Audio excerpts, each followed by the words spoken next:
Oh, I don't know in what language I have to speak. Anyhow, as you know, normally for former presidents, it's not allowed to speak in foreign language in my own country.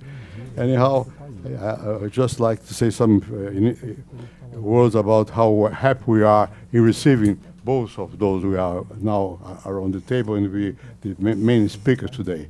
They have been they are very important figures in the world atmosphere. They have experience, so I'm ready to hear them and to applaud them. Thank you very much for coming. I don't know who will be the first to speak.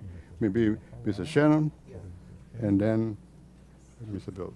Thank you very much. Go ahead. So, as I said in the morning, Thomas Shannon needs no introduction. Thomas Shannon is Thomas Shannon, and you have the floor for about 20 minutes. Thank you very much, Sergio, and President Cardozo, thank you very much for your kindness in inviting us here today to your institute to take a look at Democracias Turbulentas, seus, impactos no sistema internacional. I'm not sure what turbulent democracies this refers to, but obviously for me it's a great pleasure to be here in Sao Paulo, to be here with you, sir, and to be back in Brazil, a country that is near and dear to me, and a country in which I spent 7 out of nearly 35 years in the U.S. diplomatic service in 2 different moments. And this morning we had an opportunity to have a discussion built around the theme of this with a variety of participants who looked at the challenges our democracies face, not only the internal challenges we face, but also the external challenges and the changing nature of the global system and the impact that this has on how we make strategic decisions. And for me, it was a very useful and enlightening discussion because it really touched everything from what is driving voters in our countries and in other democracies around the world, the space that has opened between these voters and elites, and the impact that issues such as global trade agreements and migration have had on domestic politics. But we were also able to talk at some length about the nature of security in a modern democracy and the impact of organized crime and drug trafficking and transnational crime on democracies, and especially how efforts to police against these kinds of threats impact on our democratic institutions. And then, of course, a considerable discussion on the role of China in the world today, and especially the very close and important relationship that China has economically with the United States and Brazil, and how to manage that relationship, all anticipating, of course, the inauguration of President-elect Bolsonaro in a little more than a month, and of course today the meeting between the President-elect and the U.S. National Security Advisor, John Bolton.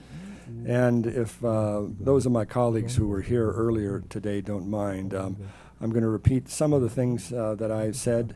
My larger point, of course, is that we are in a moment of profound global change driven by all of the factors that we are familiar with today, both globalization and technology.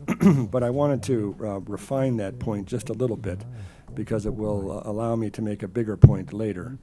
You know, the United States has a National Intelligence Council, which brings together the very top intelligence analysts of our intelligence community. And they have in particular a group called the Strategic Futures Group that looks at the drivers of change around the world. And they prepare reports for each presidential administration to help that administration understand the world in which that president is going to be governing. And for President Obama and for President Trump, 2 reports were prepared that were quite remarkable in the sense that they anticipate much of what we're living through today. And one of the most profound insights that report the report presented to President Obama noted was that for the very first time, there was real doubt in the American public about the role of the United States in the world, and that it was going to be up to incoming presidents to help the American people understand and define their role in the world. And our intelligence community, in its totality, really identified four major drivers of change in the world today. The first was called the empowerment of the individual, or the rise of the middle class. And this is really a profound concept because it really changes how we understand democracy in one sense. Because historically, democracy was understood as individuals having a role in determining who would govern them, and through that having a role in determining national destiny. But increasingly, because of globalization, because of technology, because of the wealth that global trade has generated, there has been the rise of a middle class that has fundamentally changed how individuals understand themselves, not only as individuals, but in terms of their relationship to society. And we now find ourselves in a situation in which individuals understand democracy not so much as an ability to have a voice in national destiny, but an ability to have a voice in determining their own destiny. In other words, demanding the opportunities and the resources necessary to fulfill themselves as individuals. And this changes the way democracies function, and it certainly changes the way in which governments respond to the governed. The second major driver of change is demographic, and it's the aging of the world. Believe it or not, I recently turned 60, and by turning 60, I became part of the fastest growing age cohort in the world. You would think that the fastest growing age cohort would be at the beginning of life and not at the end.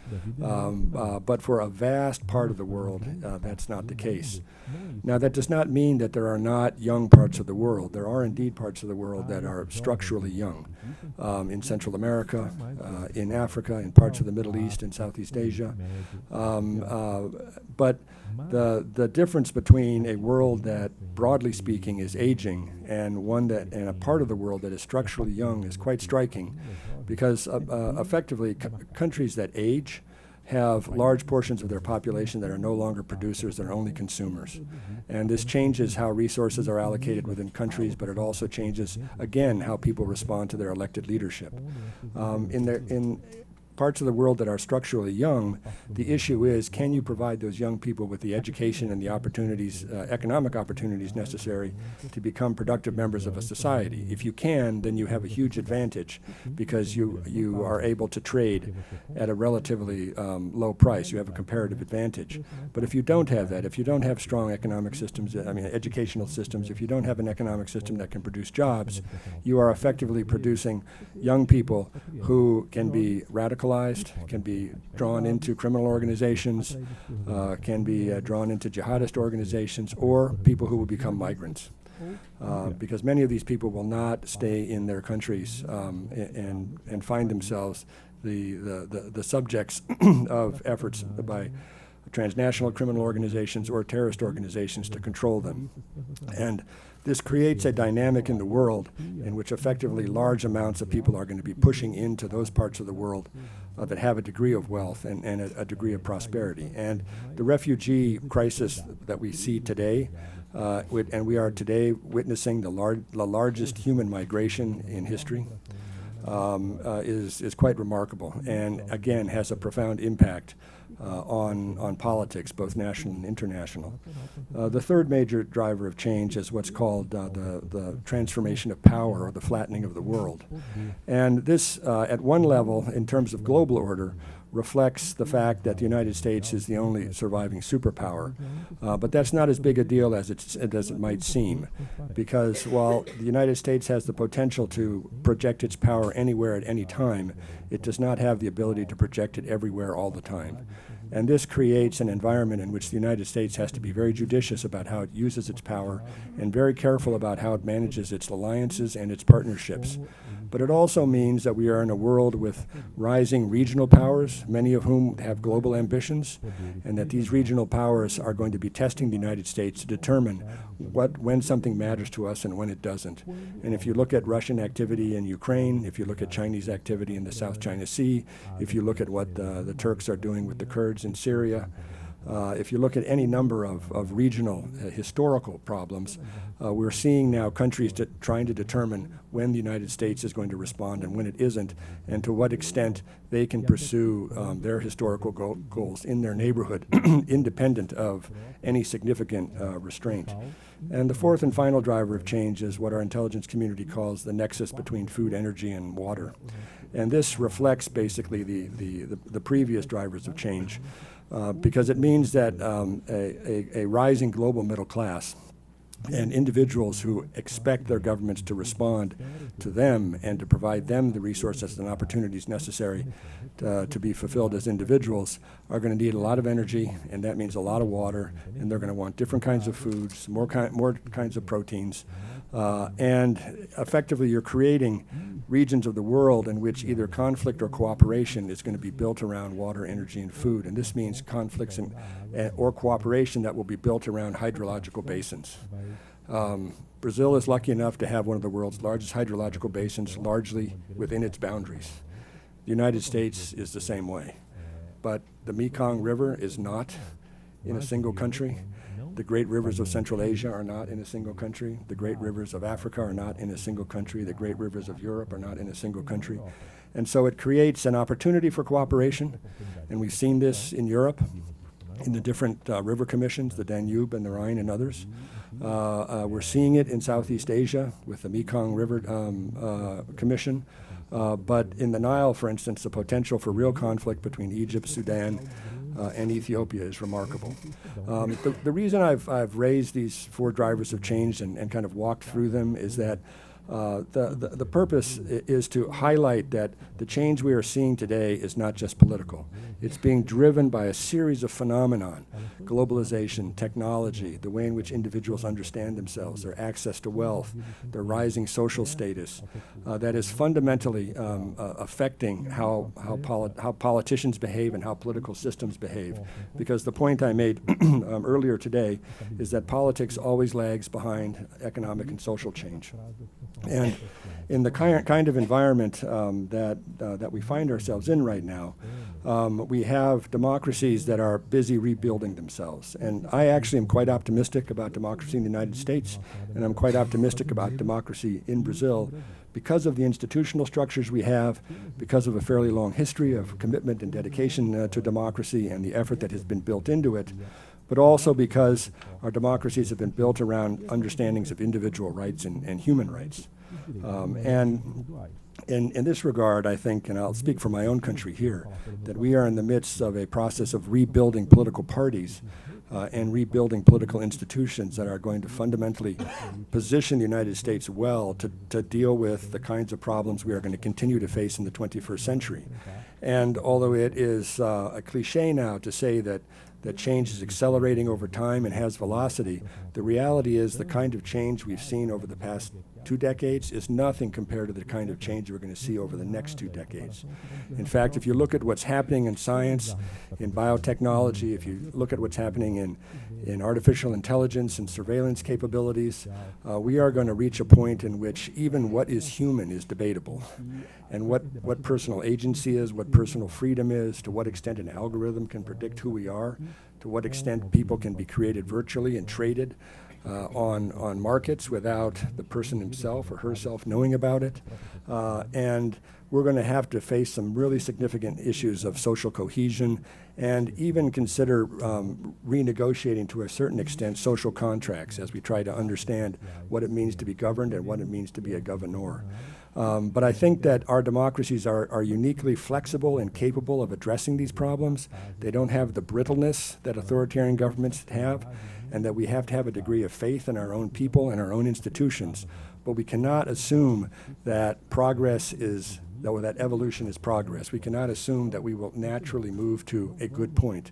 Instead, we have to realize that we have to work towards that point, and that requires organization, it requires involvement, and it requires political leadership, both in terms of political parties and opinion leaders and leaders of civil society and business leaders that recognize that only by engagement, only by putting themselves into the mix and making their arguments and making themselves understood and opening space for dialogue are we going to be capable of having the kind of internal debate and external debates that are going to be necessary to govern. And in this regard, and I'll end with this comment, as we reshape our democracies and as we prepare ourselves for what is to come in the 21st century, we are looking at a global environment in which we're going to have a convergence of problems that have been deferred over time, whether it's climate change, whether it's social justice and equality issues, whether it's migration, whether it's global health. These issues are all going to crowd in on global governance structures just at the moment when governing becomes harder and it becomes more difficult to build coalitions and coherent approaches to problems. And this is going to put a premium on those few leaders that are prepared to put themselves forward as statesmen or stateswomen, and on those countries that are prepared to take some kind of leadership role, either regionally or globally.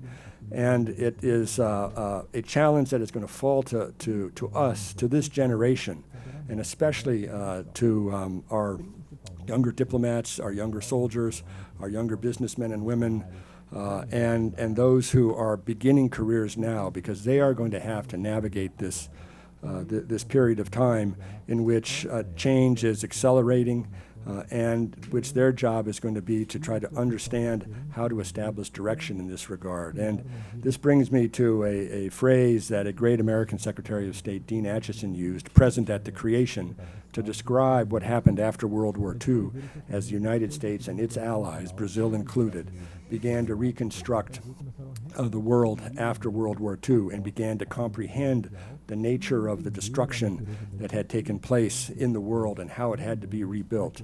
And as he told this story, he said that the men and women that undertook this challenge did so with great determination, boundless energy, and complete ignorance of the challenge that they faced. And he described the period of 1940s and the 1950s as one of darkness and obscurity, and that the challenge that the United States and its allies faced only became visible to it over time. It was like walking through the fog. Only as they got closer to the problem did they actually see it. And the point I made to my colleagues earlier today was that we are once again present at the creation. We have in front of us a challenge. We have to determine what in the global system is worth preserving, what can be renovated or improved, and what has to be rebuilt entirely. But as we do so, we can claim that we are entering into this with the same determination as the previous generation. We can claim we're entering with the same energy as the previous generation, but we cannot say that we are entering ignorant. Quite the contrary. I think we know exactly the challenges that we face. I think our ability to understand the world and to collect knowledge and information and analyze it through the technology we have means that we are uniquely positioned to know what we have to do and when we have to do it. The question is, do we have the will to do it? And for this reason, we will be judged by future generations. We will be seen either as a great generation or one that couldn't get the job done. And on that happy note, sir, I end my comments.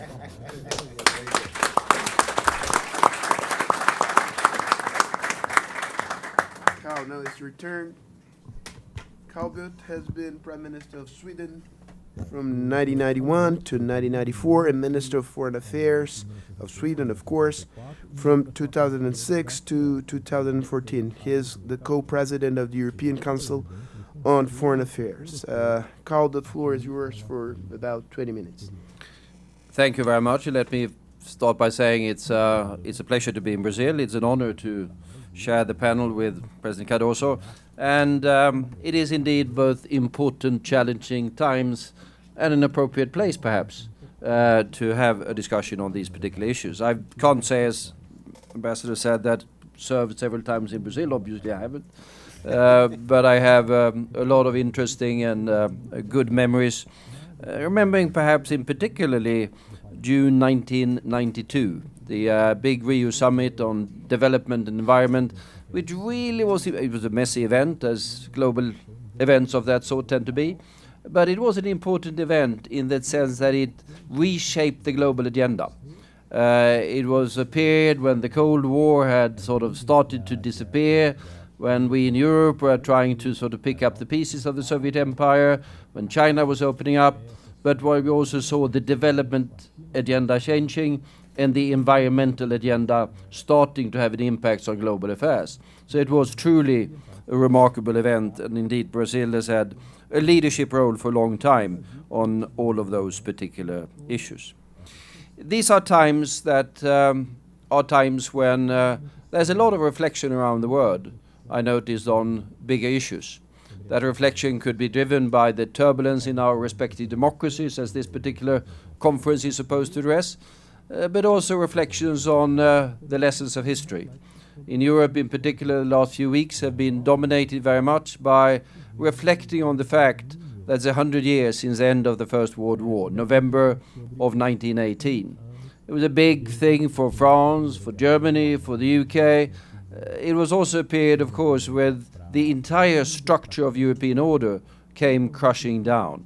The empires, the Habsburg Empire, the Russian Empire, the German Empire, the Ottoman Empire, they all came down. And out of the ruins of that, there was the effort both to build a European and global order of peace, the League of Nations, and to reconstruct the east of Europe and to reconstruct the Middle East. It was an ambitious international effort, more ambitious in its global undertaking than perhaps anything ever undertaken. But also we know, of course, and we must note with certain regret, that it didn't succeed. That was just the beginning of an interwar period, and soon we were in an even bigger global conflict. And after that particular conflict, we were trying to pick up the pieces again, to learn something from the mistakes and failures after 1918, build something more solid in a world that was to some extent more complicated, divided into essentially two camps, and in the age when mankind had invented the nuclear weapon. And if we look at that particular long period of the Cold War, you can say good things and you can say bad things about it, but the most important thing about it is that we avoided the Armageddon of a nuclear war, which might well have occurred, and preserved an element of stability, that the rebuilding of Europe, the securing of democracy in Germany, the rebuilding and securing of democracy in Japan, and indeed after a couple of decades, those previously defeated nations were democratic bulwarks and impressive in their economic and social development. And we saw gradually that this success of the West eroded the credibility and the capabilities of the Soviet alternative system. And of course that system peacefully came crashing down somewhat more than a quarter of a century ago. And peacefully I say, because that was indeed remarkable.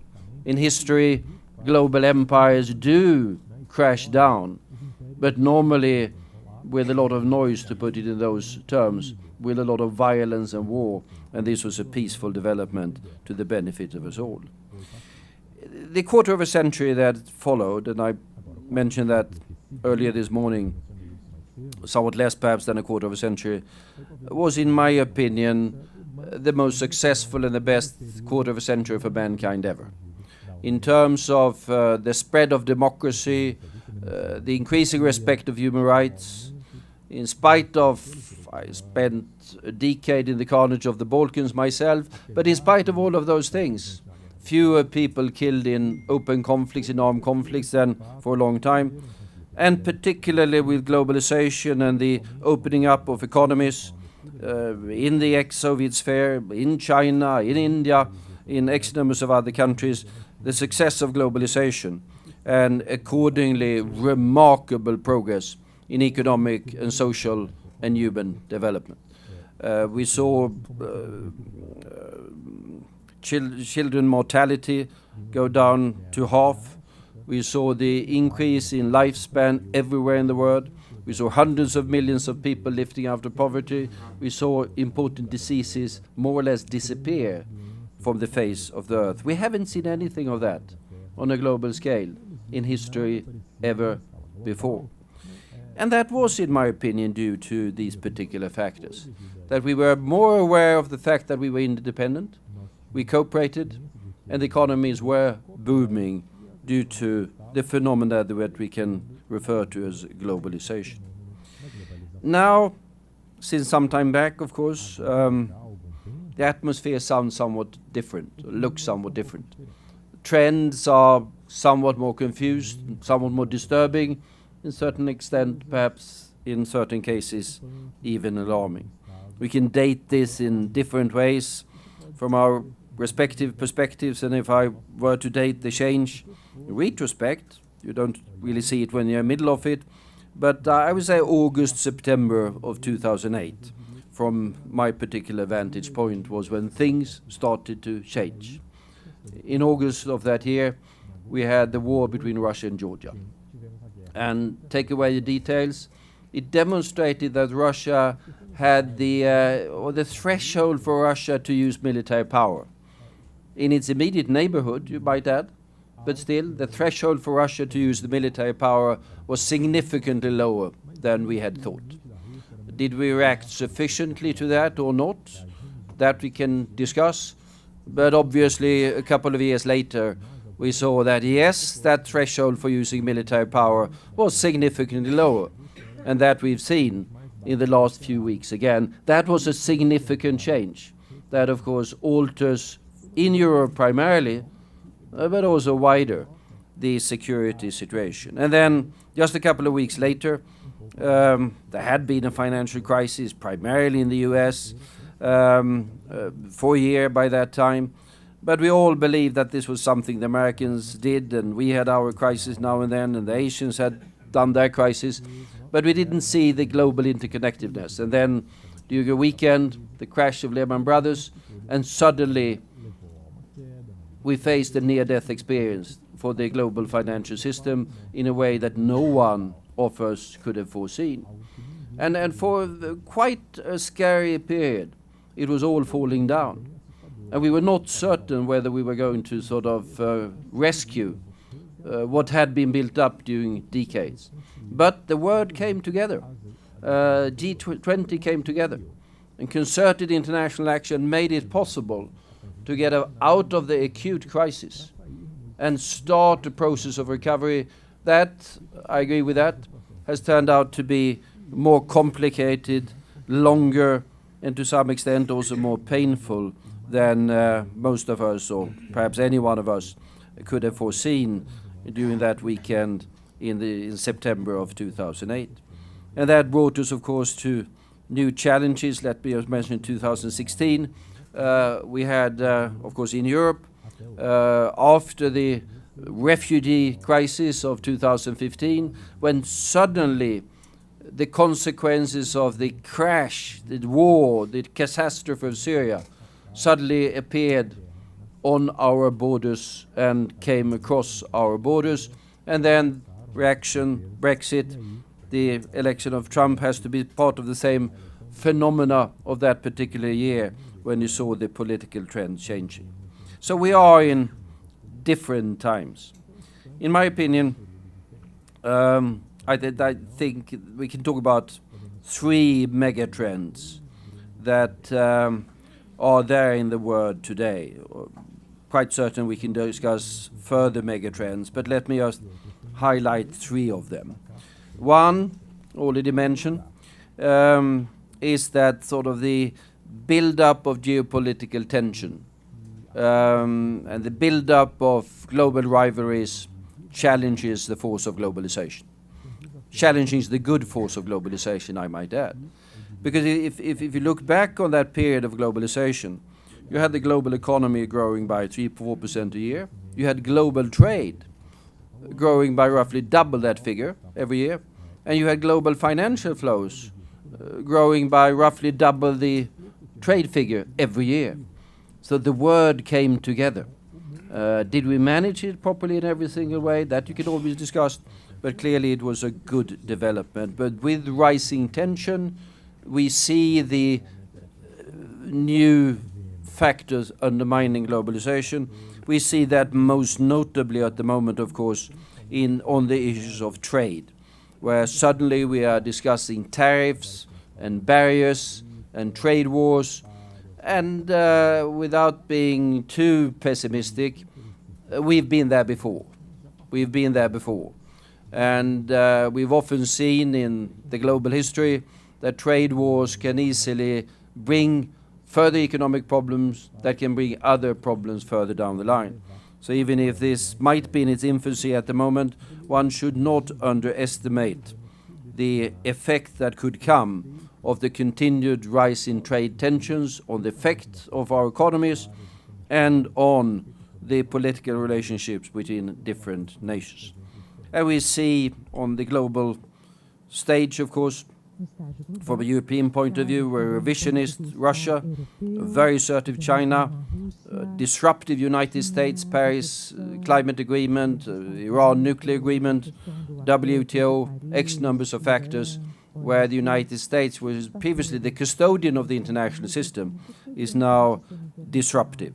And from the European point of view again, we have every reason to be worried about the long-term development in our neighborhood of the Middle East, where a combination of demographic, economic, political and other ideological trends points not towards stability, but towards further instability, and where in our view at least the aim of international policy, in so far as that can be brought together, should be to reduce tension, not increase tension. But it is unavoidable to some extent. The rise in tension, the rise in global great power conflicts, the rise in rivalries tends to undermine the good force of globalization. The second megatrend that is there, and this is primarily, of course, the politics of the West, is how in our respective countries, I think we see the rise of the politics of identity and the demise of the politics of ideology. And this, of course, translates into something that is somewhat more concrete, that was addressed or touched upon also earlier this morning, that while the politics of ideology, and there were a number of ideologies that I found at the time fairly dangerous, by the way, but anyhow, they were built on hope. There were different ideologies produced or promising a brighter future for mankind. Some of these hopes were profoundly dangerous, in my opinion, but anyhow, it was the politics of hope that was driving things forward, and it was around that politics of hope and politics of ideology that big political formations were created, that gave an element of stability to the political development of the respective countries. That we've seen declining in importance and in power and in attractiveness. And instead we have the politics of the rise of fear, the danger, and the politics not of looking forward, but the politics of looking backwards, the nostalgia, the belief that it was better before and someone else, probably a foreigner, has stolen the future for us. And building walls is the way to safeguard or create a past that probably never was, instead of the future that we were hoping would come. And you can discuss the details of this in the different countries, and I always stress that political developments in different countries are very different, and one should be careful about being too journalistic. But in this particular case, I think that has been a tendency. That has resulted also in an accelerating problem of governance. An accelerating problem for governance both domestically and globally. I can look at my own country, Sweden, as an example of this. We are not unique. On the contrary, we are increasingly normal in Sweden. Whether that is a good thing is debatable, but that's a separate issue. Because, as said, we had the big political parties in Europe before. We don't have them any longer. They're all going down, primarily social democratic, but not only social democratic. And we have more political parties. We have a fracturing of the political landscape to some extent. This is the result of a good development of our societies. Because while in the past it might have been possible, particularly if you are a Marxist, which I never was, to say that this was there was a proletariat, and there was a small middle class, and there was the evil upper class, those societies don't exist any longer. We are all big middle class societies in Europe, which are far more sort of multifold and diverse. And this is now reflected, of course, in the domestic power structure, but makes governance and formation of governments much more difficult in our respective countries.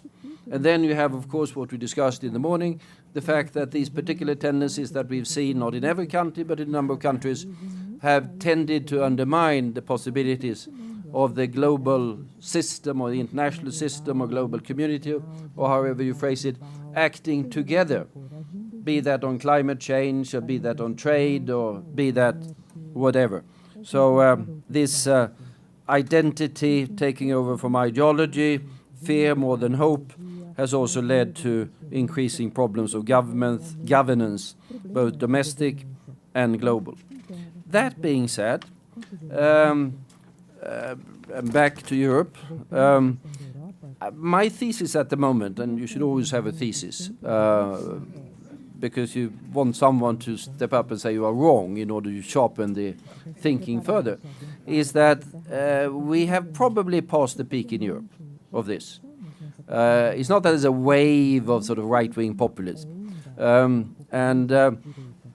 Most significant, I think, which you have hardly read about in the newspaper, but anyhow, a lot of this, if you go back, where did we first see these tendencies, as a matter of fact? I would say that they started be surprised now in Switzerland, X numbers of years ago, with where you see things happening because they have referendums all the time on virtually everything. Accordingly, you can see these swings, and they had a couple of referendums that produced results that were fairly disturbing from the point of view that we were discussing here. Now they had a referendum the other day, which was a fairly fundamental question, and that is, does international law have priority over national law? Well, if you were to ask, for example, without being too polemical, Ambassador, if you were to ask the President of the United States how he would have voted in that referendum, I think it's fairly obvious what he would have said. And it might well have been that the future President of Brazil would have been on the same line on that particular one, and I can see in a couple of Europeans.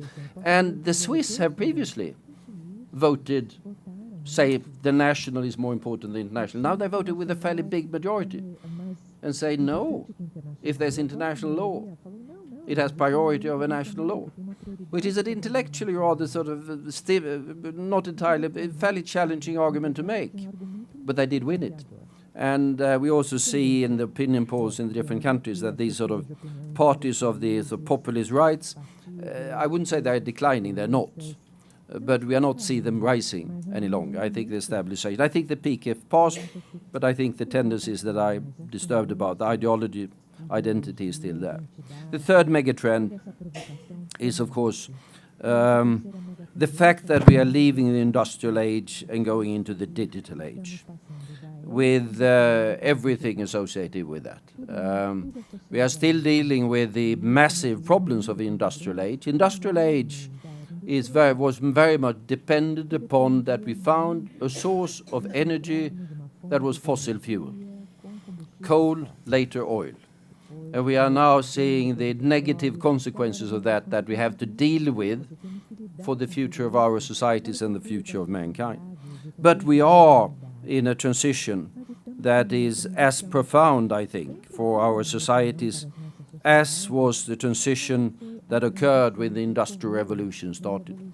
But I would argue we are just in the faint beginning of that particular transition, and we don't know what it will mean in every respect. You could say, just for the sake of argument again, that perhaps we are at the stage of the digital revolution that the Industrial Revolution was in the 1820s or something like that. By that time, the steam engine had been invented, I think 30 or 40 years earlier. The internet has been around for a couple of decades as well. But it was not that the Industrial Revolution had really taken off in the 1820s. That came in the following 50 years or something like that. And I think that we will see the same profound development with the effects on the politics, the social and the economic structure of our societies gradually of the digital revolution that the Industrial Revolution once had. Ambassador Shannon referred to these reports that the US intelligence community produces every 4 or 5 years, or whatever it is. They're interesting documents, particularly if you go back and read them, what they said 20 years ago, because you learn more about what was wrong and what was false. And quite a number of things were actually, as a matter of fact, right. But the latest version of that particular document is interesting for one particular reason. Normally they are supposed to give predictions for 20 or 25 years or something like that, if I remember it. Now this time they said, for the first time they said, this is too difficult. There are too many things changing. We don't really know. So they said, we are prepared to say a couple of things for the following 5 years. But what's going to be beyond that, we are less ready to even try to predict that than we've been in previous years. And I think that was perhaps the most interesting of all of the observations coming out of that particular report. We have ended the linear age, and we see developments that will be disruptive, not necessarily negative, but disruptive in a way that we can't always foresee. I end by giving us 2 figures, which I think can illustrate some of these changes. One refers to the digital development. Within 5 years, it's estimated that 95% of the population of the world will be covered by mobile broadband networks that have a better capacity than we have in most of Europe today. 95% of the population of the world will be covered. Does that mean that they're all connected? No, it doesn't mean that. But I would argue that it means that a huge part of the younger generation of the world will be connected. And we already have a situation where the parents haven't a clue of the world in which their children are living. And this applies if you are in Sao Paulo, in Stockholm, or in Singapore, or in Srinagar. I don't think it makes much of a difference, this particular development. What will it mean? We don't know, but we have reason to think about it. Demography was mentioned by the ambassador. I can't agree more. The most striking figure from the European point of view is that the year 2000, which is still within living memory, there were as many people living in Africa as there were in Europe. That's not going to be the case if you look ahead. The African population is going to be a number of times bigger than the European population within this century. And if you were to believe what the people do the mathematics are saying, and there's always a margin of error in it, by the end of this century, 40% of the working age population of the world are going to be African. It's not going to be the European age, not the Latin American age, not the Asian age. It's going to be the African age. And of course, a lot of the future of mankind will be decided by what happens with that 40% of the working age population that is living in a part of the world that is probably the part of the world that we give least attention to in these days. Thanks.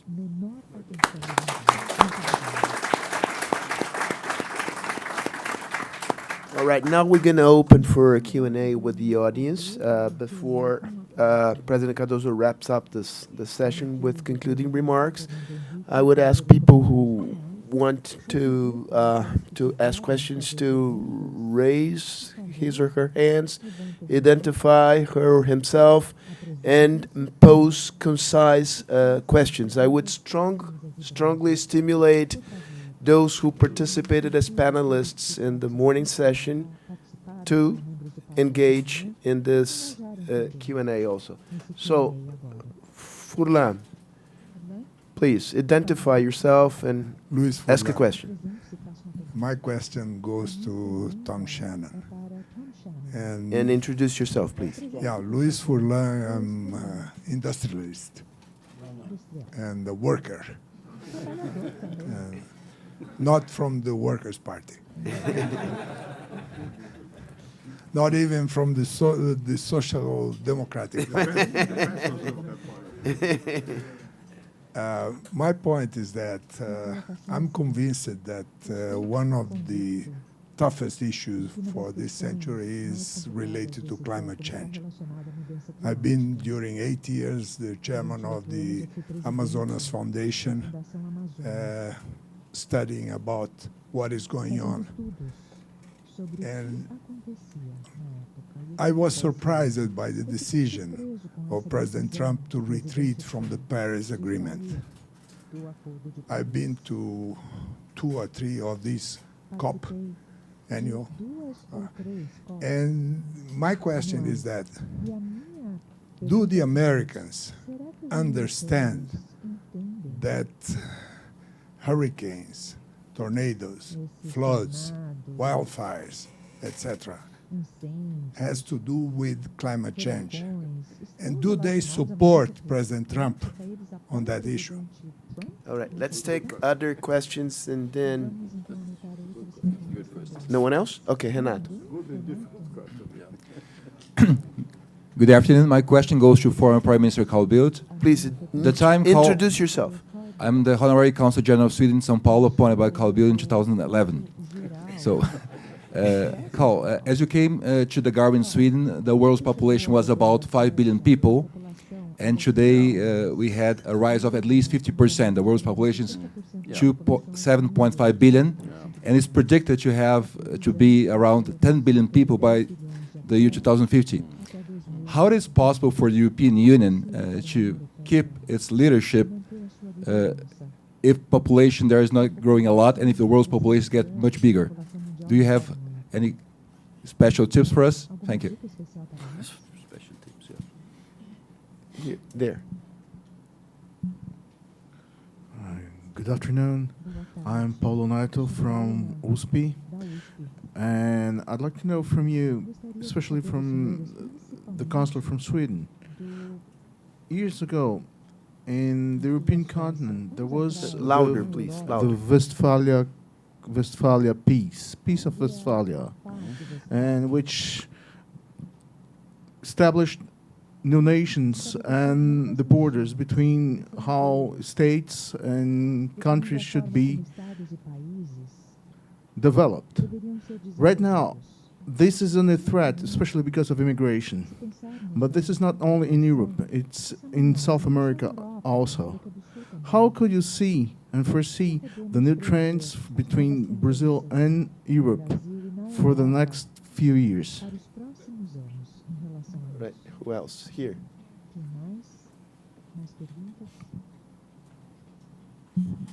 Hi, I'm Anna. I work for Folha de São Paulo, a Brazilian newspaper.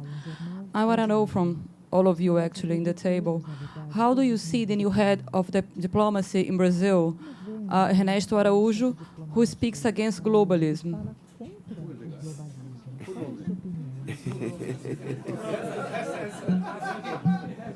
Do the panelists want to participate in this conversation?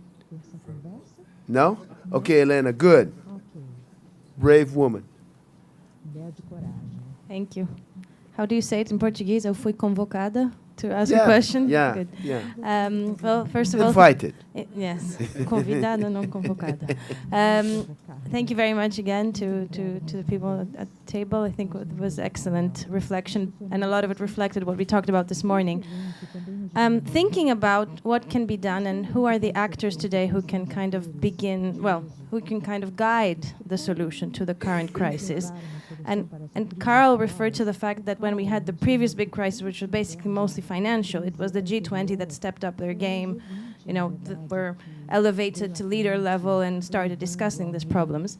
And thinking about tomorrow and Saturday, a lot of the things that have been mentioned are on the agenda of the G20. WTO reform, voting in the IMF, how actually the Paris Agreement will work, and of course all the bilaterals, which are equally important. I was thinking, is the G20 the correct format to perhaps have a leadership role in solving a number of the things or guiding a process of solving several of the issues we've discussed? And if so, should there be some kind of reconsideration of the G20? I mean, we're in Brazil, so EU, Brazil, US, it's an interesting panel to talk about the G20, but also as everyone who is not these 20 countries or more because of the EU, says also lacks the legitimacy perhaps to speak on behalf of the whole world. So I was just wondering if you could share your thoughts on the G20. Thanks. All right. So, Ian Lesser. Who are you?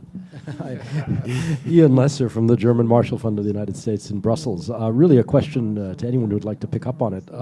You've all spoken a lot about trends, but what could you see as sort of disruptive surprise events, positive or negative, that could perturb those futures? I think we still have time for one more. I would abuse my prerogative, and I'll ask it myself. Two questions. One is I want to bring China to the discussion here. How do two of you see the role of China? Is it changing? Is it still in a peaceful rising? Is it still playing the role of a responsible stakeholder, or there's something different in the atmosphere? This is. I'll leave it here. So, Tom. Well, thank you very much. All very good questions, all worthy of extended answers. I'll pick a few of them and then hand off to Carl. But Luis, it's a great pleasure to see you. Thank you for being here today. Thank you for honoring us. In regard to climate change, the short answer to your question is yes. Americans do understand that climate change is driving weather change, and that weather change is driving natural disasters in many different forms. In regard to how climate change is addressed, however, it has become a larger political issue. I personally thought that the Paris Agreement was a remarkable agreement given what was at stake and given how hard it is to fashion global agreements that require countries to limit aspects of their economic activity.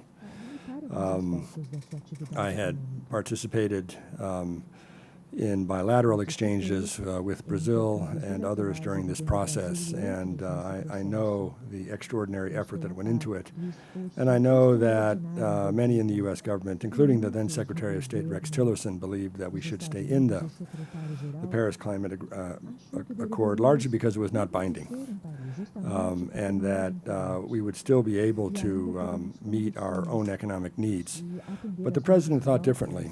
And some of his thinking is unique to him as an individual and to promises he made during his campaign, but some of it reflects, to a certain extent, a long-standing position within the Republican Party that international agreements should not limit the ability of the United States to exercise or to generate economic activity within the boundaries of the United States. Which did not mean that we were not prepared to meet the commitments we made in the Paris Accord. We just did not want to be told that we had to meet them. Remember that one of the first things President Bush did upon George W. Bush is pull the United States out of the Kyoto Agreement. So this was not new. In fact, it was predictable.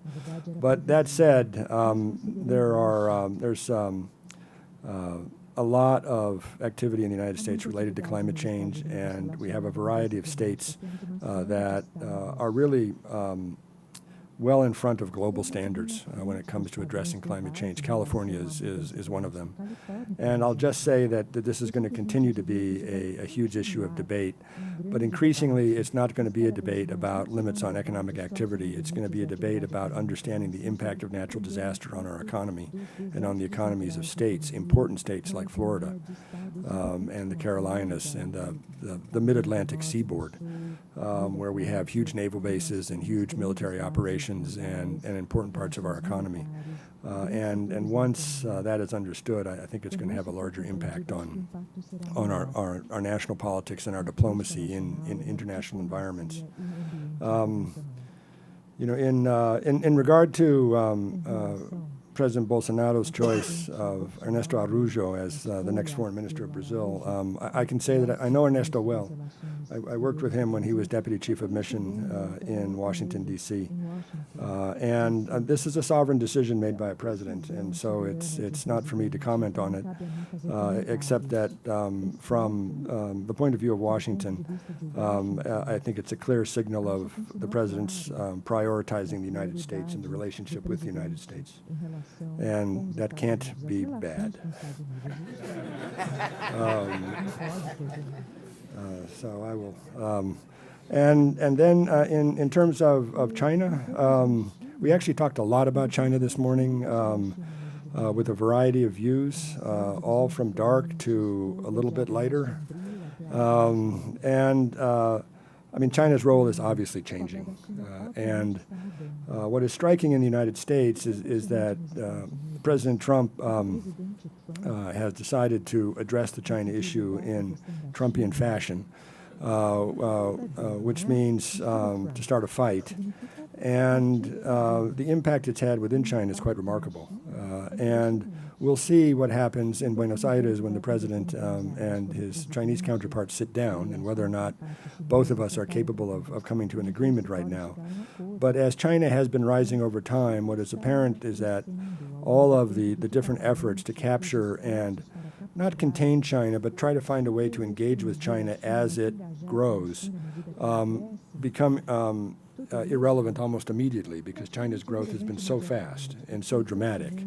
And the president has effectively stepped out of an effort to try to create structures that constrain China or require it to grow in a certain way, and instead has chosen to engage China frontally with tariffs in order to get the Chinese to change behavior in response to that. And we'll see if it's successful, but I can tell you it has complete agreement in the United States. In our Congress and in our society and among our economic leaders, they all agree with what the president's doing. Some of them will face considerable pain in the short term, but even in our agricultural sector, where we're giving up a lot of soybean sales to Brazilians and Argentines, there is a preparedness to do this in the short term to try to stabilize a relationship. And one of the reasons we're doing this is that I think there is a clear recognition in the United States that China's failure or a conflict with China is a greater threat to the United States than China's success within a peaceful context. And we want to ensure China that our purpose is not to drive conflict, but to create economic relationships that benefit both of us. And I would have preferred that the president had decided not to do this alone, and at the same time start a fight with the European Union, with Canada, with Mexico, with Japan, and onward. I would have preferred that he instead built a larger alliance. And I actually think that there's a possibility for President Trump and President Bolsonaro to come to some kind of agreement on China, which protects the important economic relationship that both of our countries have with China, but at the same time takes advantage of the considerable leverage we have in terms of provision of food and other basic materials to the Chinese economy to convince the Chinese that they need to adapt their behavior. Well, quite a number of different questions that I'm sorry if I will not be able to answer them all or fully. In terms of demography, again, we are now sort of 7.5 or whatever billion people we are. When I was born, it was 2.5 billion people. It is the most don't make too much out of that. It wasn't that. But it is indeed, and that makes me optimistic in the sense that I remember the discussions when I was at university, for example, when there was a population explosion and whatever, and everyone assumed this was not going to work. Everyone was going to die, or there was going to be a revolution or whatever. And now we have this development from 2.5 to 7.5 billion people, and poverty down and prosperity is up. So overall, it's an extremely good story. Europe, I think we are 7% of global population at the moment. Our demography, stable at best. But we are dependent upon migration. And we have, I think the figure is that we have roughly 1 million people coming into Europe, moving to Europe. every year. And more will be needed. We are probably, if it takes quality of life, we are probably the most attractive part of the world to live in. If you take all of the different indicators that you think, I mean, there are pluses or minuses of different parts of the world, but add them up, I think it's probably the most attractive place in the world to live in.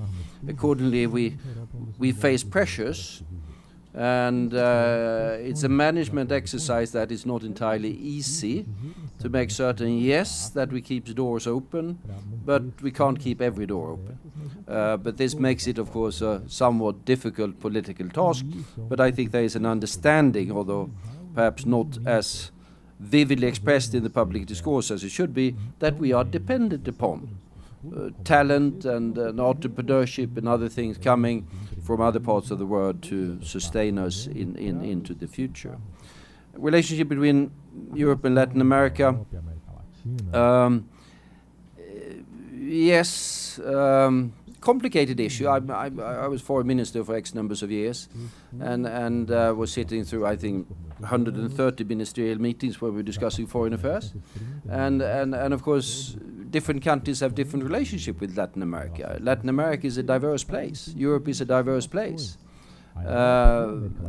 Portugal's relationship with Kazakhstan are less intense than Portugal's relationship with Brazil, for obvious reasons. And Portugal's relationship with Brazil are more intense than Sweden's is, although in economic terms, Sao Paulo is probably the second city in the world in terms of number of people employed in Swedish enterprises. So yes, we have the trade relationship and the Mercosur and all of those things, but otherwise it's quite a lot sort of due to history, different relationships. When we discuss Cuba, for example, in the Foreign Affairs Council, I can assure you that it sounds different from Spain than from the Czech Republic, because Spain has a difference in Spain as well on this particular issue, but I mean there's a cultural element and a historical element that you can't get rid of. The Czechs have suffered under communist dictatorship, and accordingly this colored in somewhat different ways. But this is another way of saying, of course, that as the relationship is so diverse, that's an expression of the fact that it's very close in X numbers of different ways. Global governance, yeah, we got the G7 nowadays, which is essentially the club of the West after the Russians have gone their own way. G20, let's see. I've always been against it, in the sense that I think the composition is bizarre.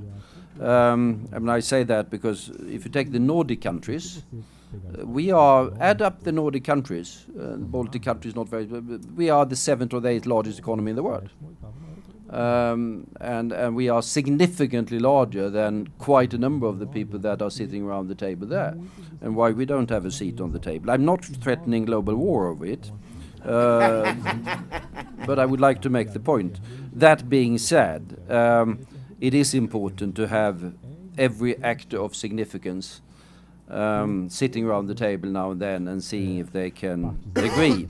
Although some recent meetings in these formats have been sort of more disruptive than constructive, perhaps. I hope that Buenos Aires is better. Ian asked about disruptive events. Yeah, if we knew them, we would try to prevent them. But just give you two from my perspective. Another flare-up in the Middle East. Is that likely? Unfortunately, yes. Which one? I have a couple of candidates, but that would clearly could be very disruptive. There are tensions in East Asia. We hope that that can be alleviated. And then, of course, there are things happening in the cyber domain that could spiral out of control. Just to mention one, I'm worried by what I read and what I see of X numbers of actors building up offensive capabilities in cyberspace, state actors. And those of you who know knows that the problem of attribution is very difficult, but you can easily see a situation where one nation suddenly believes that it's under cyber attack by another nation, and believes it's coming from there, and attack backs, but it isn't from there. And that reflects back, and then you can see a cyber version of 1914. And it was pointed out earlier that sort of 1914, it happened during a couple of weeks. This can happen in a couple of seconds. And with some of these actors being perhaps somewhat overconfident, and the vulnerabilities of our societies being profound, it could easily go very wrong. Ending with China just, and don't have very much to add, but we have that famous phrase by Bob Sulik of responsible stakeholders in 10 years or whatever it is back. I thought it was a brilliant phrase, but I don't think it's relevant any longer, because both element of it, responsible to what? When Bob Sulik said it, he meant responsible to the standards and the rules of the rest of the world. Chinese don't see it that like it, but they feel responsible to themselves, which is a slightly different concept. Do they say themselves as stakeholders? Not really. They see the system as shaped by others. So I would, as brilliant as the phrase was, I don't think it's relevant any longer, and I would say that they are not responsible stakeholders. They don't intend to be responsible stakeholders. They are assertive reshapers of the rules of the game. And some of that, in some respects, discussed that earlier, they might have a point.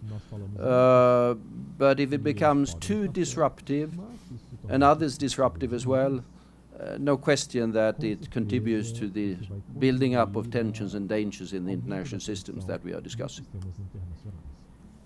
Thank you so much. Well, we stop here on this very positive note. And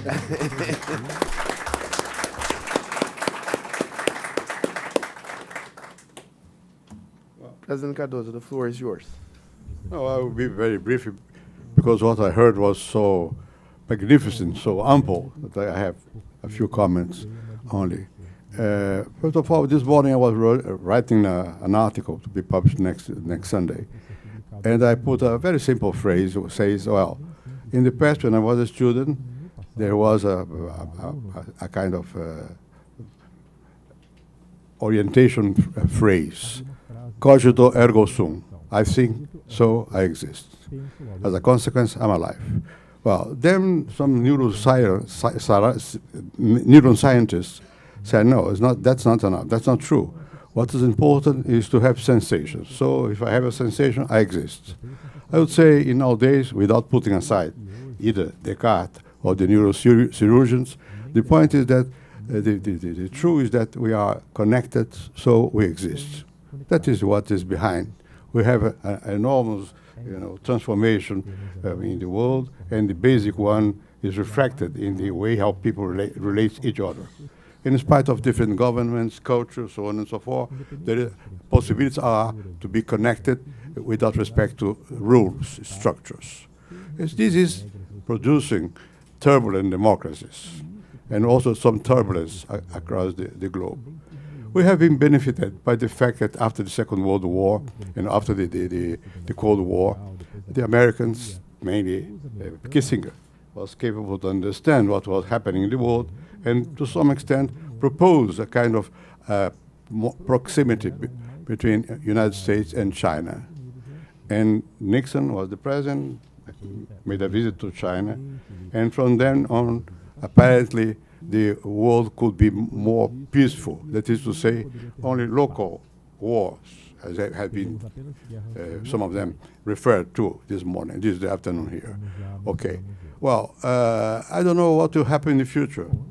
Maybe if I take as an example what has been done by Hobsbawm, he has a book whose title is The Age of Uncertainty.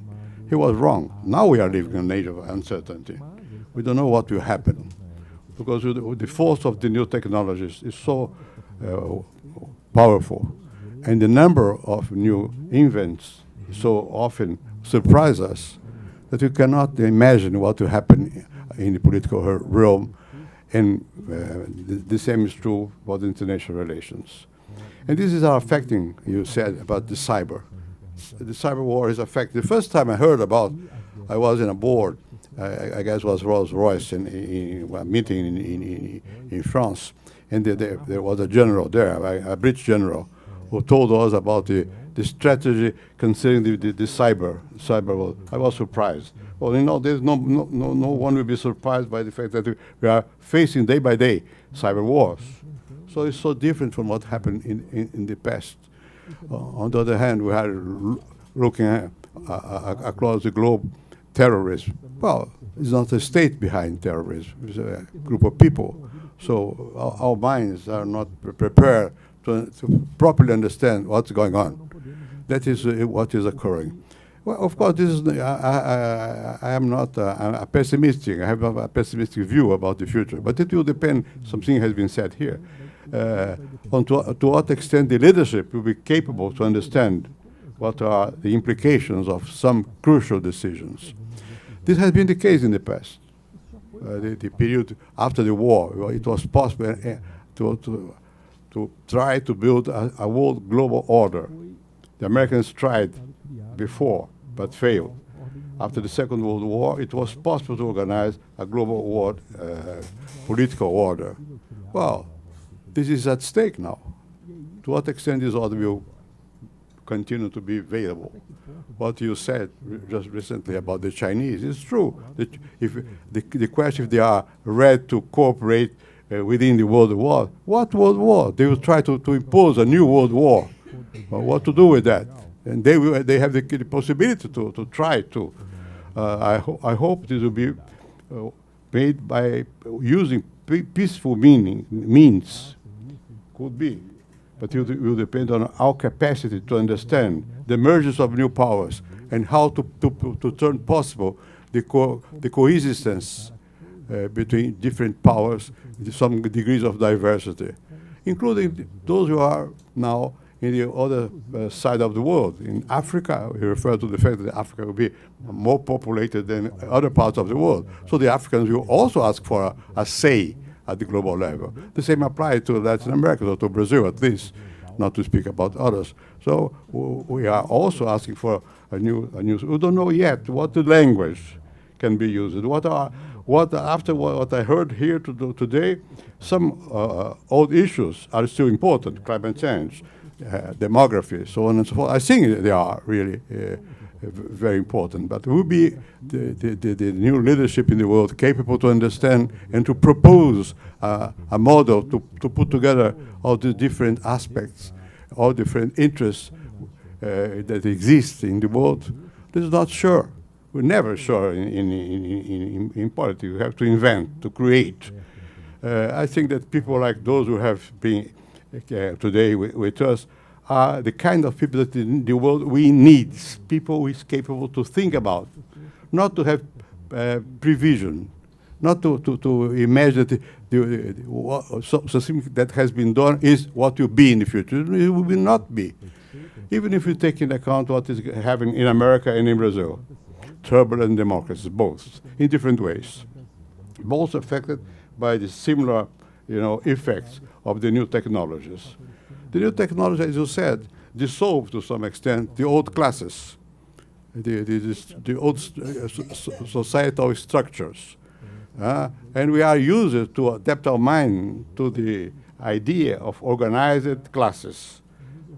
The industrial age produced an urban society with organized classes. And these classes have some interests. The parts where the representative of those interests have ideology in coincidence with class interests. This is an ideal image. That's no more the case, because people connect with irrespectively to the bondage they had with the market or other interests. So the initial sense is, oh, we have a disorder. Maybe it's a new order. We don't know yet what kind of new order exists. And we don't know what to do with the structures, what are already there. Because the movements came to destroy this structure. They are capable to destroy, but they are not necessarily capable to rebuild society. Enterprise. This is the situation. So we have to keep, I guess, the hope for a better future. We have to struggle in order to get a better future. It's not sure that we'll be able to really implement what is our hopes. And it's crucial to see what will happen in China, with China, the United States, and Europe. Because anyhow, you have the power. When I'm referring to power, it's not just economic, but military power too. And the international relations are not decided only by words. Words have some weight, but not enough. It's necessary to have also some, instruments to put in order what we want to do. So, and this will depend largely on what will happen in China, United States, and Europe. Of course, we Brazilians will try to be inside of the big game, but we have not yet the possibility to be in. And when we try it in the past very recently, it's a disaster because it's ridiculous. We don't have really the cards to play. So you have the cards to play. I think what's very important to hear from what has been said today here from Europe and from America, to have a more realistic sense of what is approaching, what can be done, really what can be done, and to take into account that we're entering in an age of uncertainties, not in an age of what has been done. It's not an age of dreams of the future. It's an age of uncertainties. It's good or bad. For political people, it's terrible, but they don't know. So they live very happy because they don't know. For those, and those who really know that the knowledge is usefulness, because you are not, only the fact of being capable to understand is not enough to change. To change depends on force. So, well, that's why I'm retired. I'm no more political man or intellectual. Thank you very much.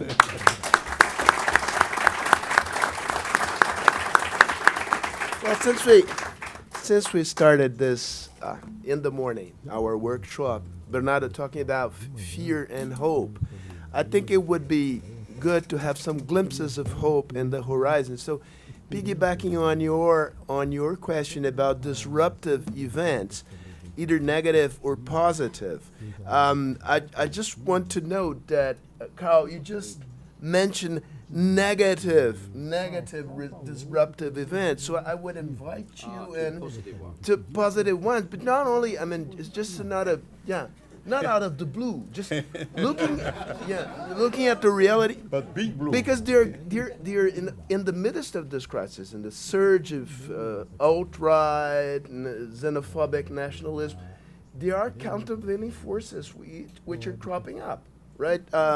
Tom mentioned some states in California. So I would like to invite you to comment on, and so that we can walk away from this event with a more upbeat mood. Future is not what it used to be. Would you like to comment on that, Tom? First of all, I love the idea of a positive disruptive event. It's not what we normally think of, but at the same time, I think it's a very important concept because the tendency is to understand disruption only in a negative sense. Listen, my hope, I think, is it's built around political participation, and it's built around ensuring that our political systems remain open and that our citizens decide that it is in their interest to participate. I can remember in the aftermath of the 2016 elections and talking about them with my two sons and talking about how this was an election that was won by President Trump and lost by Hillary Clinton in the upper Midwest of the United States, and in Pennsylvania, Ohio, Michigan, and Wisconsin. And because of our peculiarities in our electoral college system and not our popular vote system, and trying to understand how this happened and what was the malaise that had struck parts of the United States, especially Wisconsin, that historically had voted Democratic, not Republican. My son listened very patiently. And then he said, "Listen, Dad," he said, "that's history." He said, "That happened." He said, "What you and your age doesn't understand is that there's a political tsunami out there, which is young people and historically excluded peoples who are all coming of age or are of age and are now deciding that they have to participate and vote, and that neither party is prepared to capture them yet. But the relatively high participation rate we saw in the U.S. midterm elections, and the fact that so much focus was put in states like Florida and Georgia on who can participate and who can't, and when is that a political tactic designed to suppress vote, and when are we actually trying to open votes, means that there is a fresh awareness and understanding of how precious a vote is and how important political activity is, but how that activity extends beyond voting and how it really is about being involved in our societies. And it is really my hope that we can take the connectivity of technology that President Cardozo mentioned, combine it with the dramatic moment that we live in, and generate a level of popular participation that allows our democracies to be democracies. Thank you. Carl. Disruptive surprises of a positive nature. I mean, slightly different take. I do believe in the power of science and technology. And I do believe that we haven't seen the last of the big discoveries. And if you were to ask me for two, which might not be far away, breakthrough in the treatment of cancer. We have been investing huge amounts of money, Europe and the United States primarily, in this issue for the last 20 years. Major progress, but we aren't there yet. But with new technologies and treatment, including artificial intelligence, by the way, it might be that this is closer than we think. Will not be that we can live forever anyhow, so there will be new challenges beyond that, but anyhow. Secondly, related to climate change. Clearly, there's a need for some sort of breakthrough, and I would say that the breakthrough that I would hope would come is the breakthrough in storage technology. I see a lot of advances when it comes to producing electricity. Solar, notably. Less in Sweden, I have to confess, for obvious reasons, but anyhow. And but since you can't store it, electricity, it becomes very difficult. If we have a breakthrough in storage technology, I think we will be very close to sorting out the climate issue, because then we can produce power to meet the demands of all of these Africans and others without endangering the global climate. We are not there yet, that's for certain, but even there some progress has been done. Would you like to add something? Okay, so I would, well, a minute. Well, my conclusion is that Dilma Rousseff was right. The key issue is to store wind. The prescient Dilma Rousseff, you're right. So I think it's time to... Pardon me? I didn't hear you. This is a good one, Lucia. Come on. This is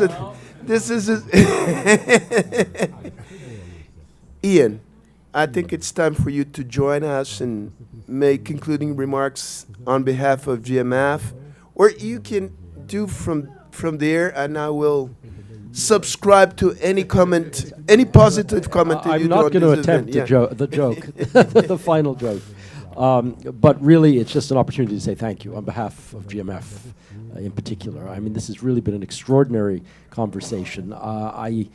We're deeply grateful, actually, President Cardozo, for both hosting us here, but also for your presence here, and to have all the speakers we've had, and to have all of you join us for this extended conversation. It's been really, really great. I think this is the second of these we've done, but we've maybe in a more formal sense done now up to 3, I think. And if you count some other things that we do together, it's probably a dozen things, which probably adds up to a comment that it's always a pleasure.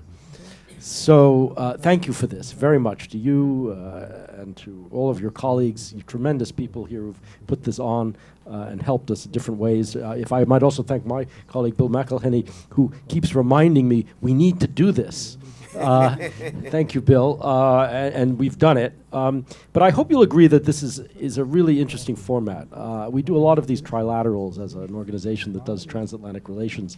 And we just find it extremely useful to have European, American, and a third perspective on the world. And in this case, it's all transatlantic, actually. But it helps us also understand the dynamics, the logic of what's happening inside our own societies, our own comments on it, but also others, but also how it's affecting the global system, which is obviously quite profound now. So I hope we'll do more of these. There are many things we can do together, so thanks once again, and look forward to seeing you either here or in Brussels or in Washington or any of the other places GMF finds itself. So Well, thank I you. reciprocate, subscribe to your views, and I would like to say that thank you. You have Bill, I have Bernardo. Bernardo is the nag on me, Yeah. right? Who keeps insisting Thank that you, we Bernardo. should do things with the German Marshall Fund. So thank you. Gracias, Thank you. Bernardo. And thank you, everybody. Thank you, Tom. Thank you so much. Carl, thank you so much. It's been a great pleasure.